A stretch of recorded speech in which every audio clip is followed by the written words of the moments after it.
Now, Hannes, you want to chat to us about 3 ways how anyone can start tomorrow to invest in property with little to no money down. Yes. The first is what you refer to as a rent-to-rent strategy. What does that mean?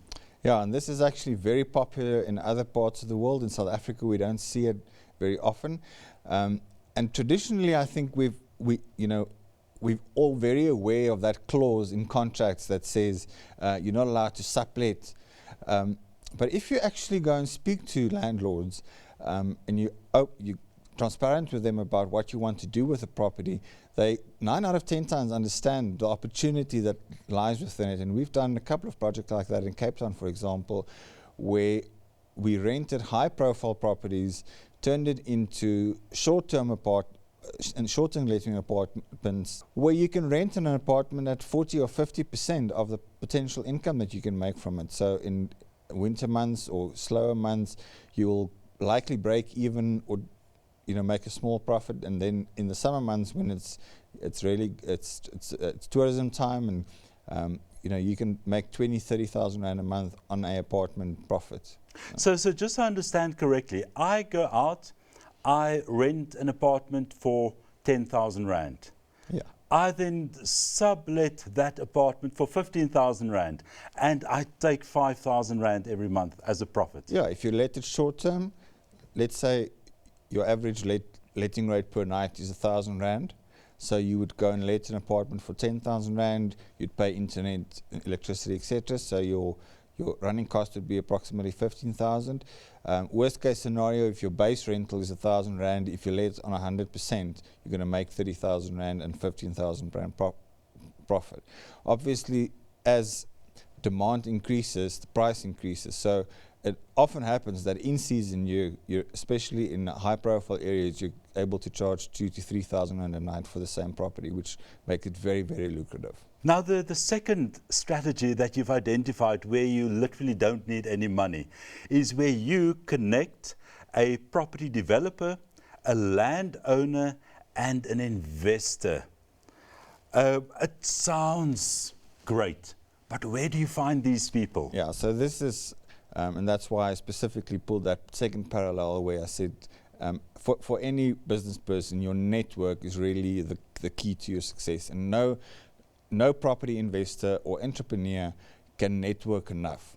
So the most important thing that any entrepreneur or property investor should do is to immediately start surrounding them with the correct people, including the right attorney, the right accountant,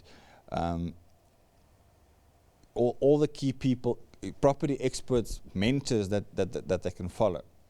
And what will spontaneously happen in this process is that you will accidentally stumble upon a landowner that doesn't have the knowledge or doesn't have these connections, that they don't have the right attorney or the accountant or a business modeler to help them identify the opportunity that's on their land. The third strategy is refinancing.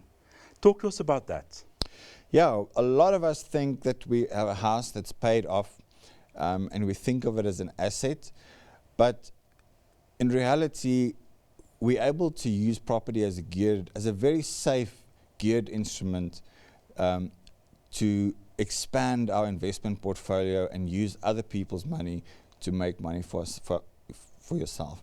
And besides the properties that we live in, we often sit on assets that are financeable. So we sit in our balance sheet, we're actually sitting on capital that could be utilized towards making a profit.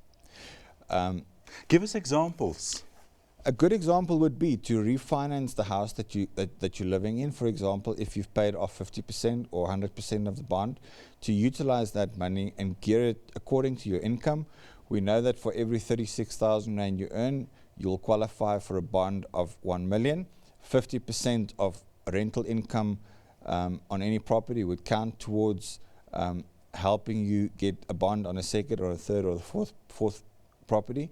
So you'll really just be moving this money from one property to another in your balance sheet. It's actually not, it won't disappear, but you will allow your tenants to actually double up on that capital. So for example, if you had a property of 1 million which you geared to 3 or 4 other properties, you'll now sit with a portfolio of 3 or 4 million without actually taking out any additional money from out of your own pocket. Now, I must say, Hannes, all these strategies sound great, but one needs some level of education and knowledge just to pull these strategies off successfully. And you have developed an online course. And, talk to us a bit about your online course. And your company is called Share Your Wealth. Yes, and it's really built around the concept of Ubuntu, sharing wealth from one person to another, passing it on from one generation to the next.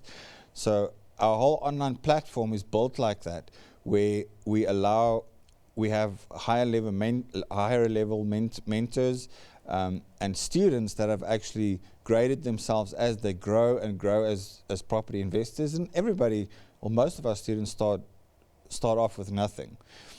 Where you can interact with like-minded individuals, mentors, have access to a massive library of articles and videos, similar to the talk that we're doing now, valuable information that will help you move forward.